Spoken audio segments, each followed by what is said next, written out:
Zkrátky mysli, co je to Rosy Retrospection. Rosy Retrospection, neboli růžová retrospektiva, je kognitivní zkreslení, kdy si lidé idealizují minulost a vnímají v lepším světle, než jaká ve skutečnosti byla. Při zpětném pohledu se na události a zážitky díváme optimističtěji, zapomínáme na negativní aspekty a naopak zdůrazňujeme ty pozitivní. Tento jev může zkreslovat naše vnímání minulých zkušeností a vést k nereálnému pohledu na to, jak jsme se ve skutečnosti cítili nebo co jsme prožívali v minulosti. Zkrátky mysli, Rosy Retrospection, příklad.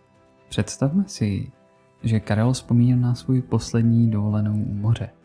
Při vzpomínání si vybavuje nádherné pláže, slunečné počasí a skvělou atmosféru.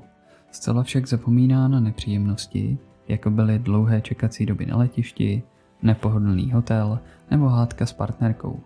Když dovolené mluví s přáteli, popisují jako dokonalý zážitek. Tento příklad ukazuje, jak růžová retrospektiva může zkreslovat vzpomínky a vytvářet iluze o minulosti.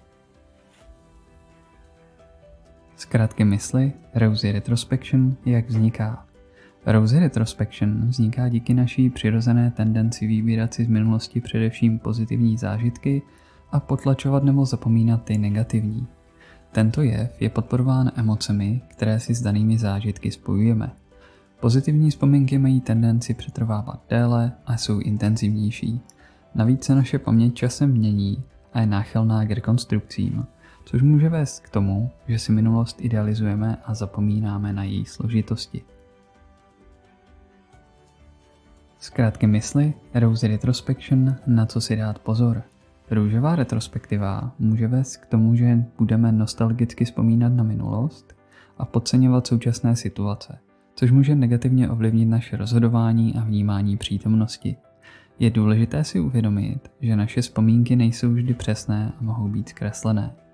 To nás může vést k nereálným očekáváním ohledně budoucích zážitků nebo k přeceňování minulých rozhodnutí. Je důležité analyzovat minulost s realistickým pohledem a neidealizovat ji příliš. Zkrátky mysli, Rosy Retrospection, jak ji můžeme využít. I když růžová retrospektiva může vést ke zkreslenému vnímání minulosti, může být také užitečná pro naše duševní zdraví. Ideální vzpomínky mohou posilovat naše pozitivní emoce a sebevědomí, což nám pomáhá zvládat stres a náročné situace. Psychoterapií může být tento jev využit k posílení pozitivních zážitků a k motivaci pro budoucí činnosti. Důležité je však zůstat uvědomělý, aby se tato tendence nepřeměnila v nerealistický pohled na život.